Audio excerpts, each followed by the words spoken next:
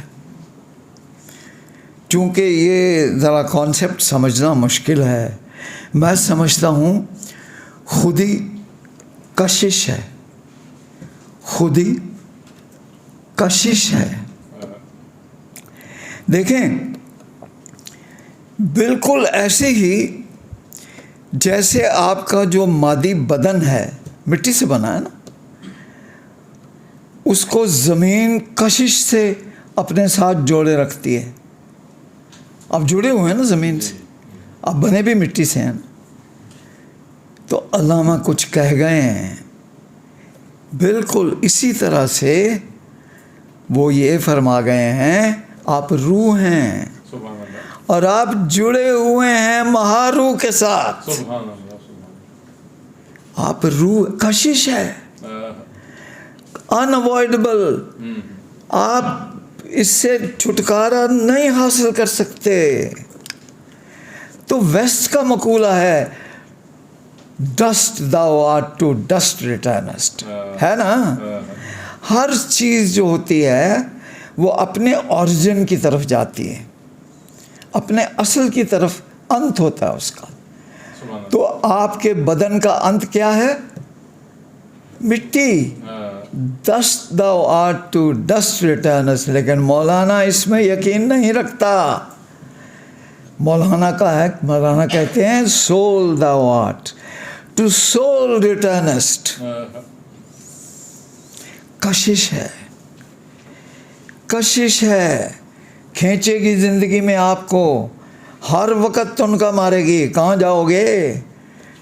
کوئی بچت نہیں ہے۔ جس طرح زمین سے جڑے ہو اسی طرح ادھر بھی جڑے ہو۔ تو خودی کے درجات ہیں، خودی زمین سے لے کے آپ کے سیلف سے لے کے اس عظیم سیلف تک خودی ہے، اس کے درجات ہیں، اس کے مرحلے ہیں۔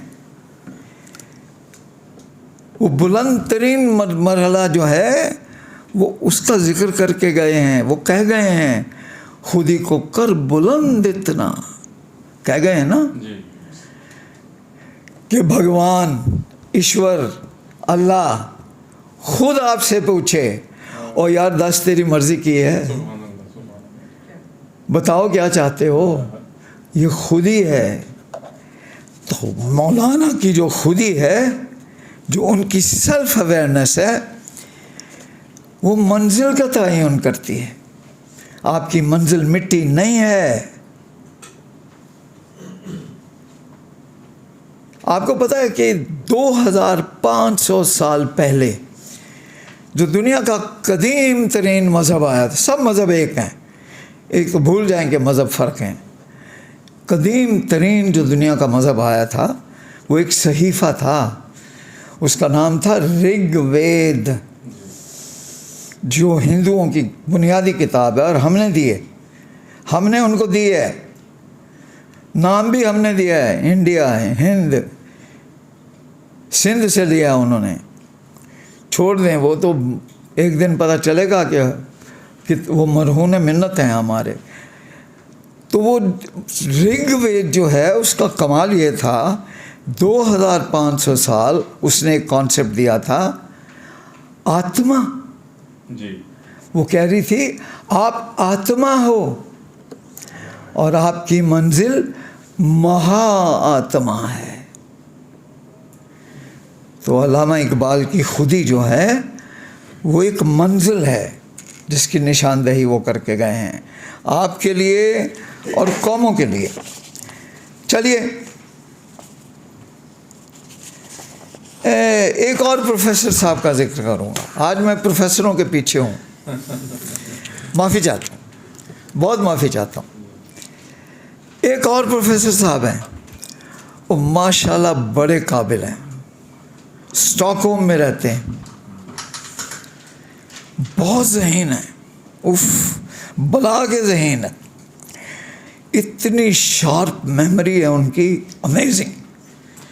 مجھے تو نام یاد نہیں رہتے، ابھی میں سب کے نام لکھ رہا تھا کہ غلطی نہ ہو جائے۔ وہ ایک ایک تاریخ ان کو یاد ہے ازبر. جائیں سوشل میڈیا پہ، ابھی وہ حال ہی میں تشریف لائے تھے، 36 لیکچر انہوں نے ہندوستان میں دیے. موضوع تھا جناح اور تحریک آزادی، جناح کا پاکستان. اور وہ پاکستان بھی تشریف لاتے ہیں، اور یہاں بھی ہمارے انٹلیکچوئل حضرات جو ہیں وہ ان کی بڑی آؤ بھگت کرتے ہیں.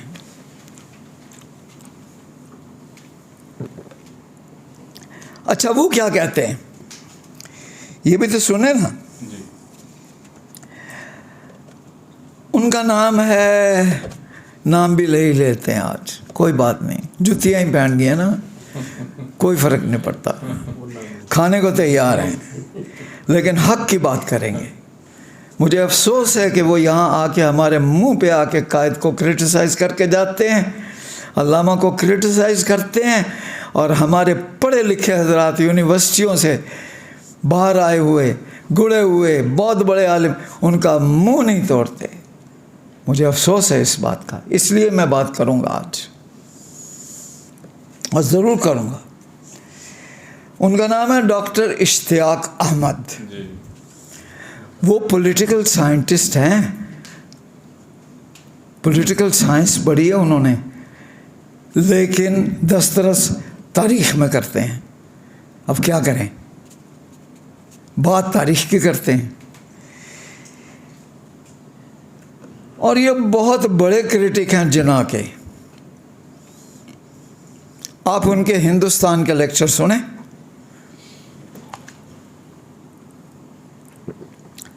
اور یہاں کے بھی سن لیں. ہمارے منہ پہ بدتعریفی کرتے ہیں، مذاق اڑاتے ہیں.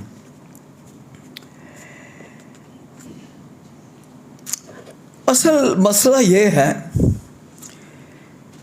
کہ ہم سب لوگ جو ہیں نا، میں بھی شامل ہوں اس میں، ہم حافظے کو ہم سمجھ لیتے ہیں کہ ہم سمجھتے ہیں کہ حافظہ ذہانت ہے. سبحان اللہ، سبحان اللہ، سبحان اللہ. جو بندہ یوں فی البدی یوں تاریخ بیان کرے، تاریخ مجھے تو یاد نہیں ہے کہ بابر کس زمانے میں آیا تھا، کون سے دن پیدا ہوا تھا. ہماری بدقسمتی یہ ہے کہ ہم حافظے کو ذہانت سمجھتے ہیں اور امپریس ہو جاتے ہیں. پڑھے لکھے لوگ امپریس ہو جاتے ہیں. اور یہ جو پروفیسر صاحب ہیں ان کا تو حافظہ میں کہتا ہوں جی کمال، امیزنگ. اب مسئلہ ایک اور ہے. مسئلہ یہ ہے کہ we live in an age of information. یہ جو ایج ہے جس میں ہم رہتے ہیں، یہ دور ہے انفارمیشن کا. تو ہم بڑے امپریس ہوتے ہیں جس کے پاس انفارمیشن ہو. ابھی ایک بندہ اٹھ کے سارا گوگل اس نے پڑھا ہو اور وہ آپ کو بتا دے کہ جناب یہ ہے تو اس سے یوں ہوتا ہے کہ فلانا دیسی گھی نہ استعمال کریں تو فلاں چیز کریں تو پھر آپ کو کینسر ہو جائے گا، سلور کا، تو آپ یوں کر کے دیکھیں گے کہ یار بڑا قابل آدمی ہے. وہ خاک قابل نہیں ہے، اس کو قابلیت نہیں کہتے. سبحان اللہ. یہ جو ماڈرن ایج ہے، please note, this is neither the age of intelligence nor the age of wisdom. سبحان اللہ، سبحان اللہ.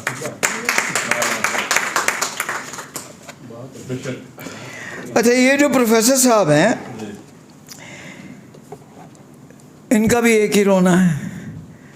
یہ کہتے ہیں وہ جناح وہ تو اینٹی سیکولر، وہ تو سیکولر ہی نہیں ہے، تو وہ پروگریسو کیسے ہو سکتا ہے؟ یہ تو سیکولرزم نے جان لے لی ہے. ایک دن لیکچر رکھیں میرا، میں سیکولرزم پہ بات کروں گا. قسم سے یہ بہت بتانے والی بات ہے. ہمارے لوگ پاگل ہو گئے سیکولرزم کے پیچھے. وہ کیا ہے وہ سیکولرزم؟ بلاؤ مجھے قسم سے، میں بتاؤں گا 15 منٹ میں بتاؤں گا سیکولرزم کیا ہے. اچھا چھوڑیں. وہ کہتے ہیں کہ جناب یہ قائد جو ہیں انہوں نے تو کیا نفرتوں پہ بنیاد رکھی.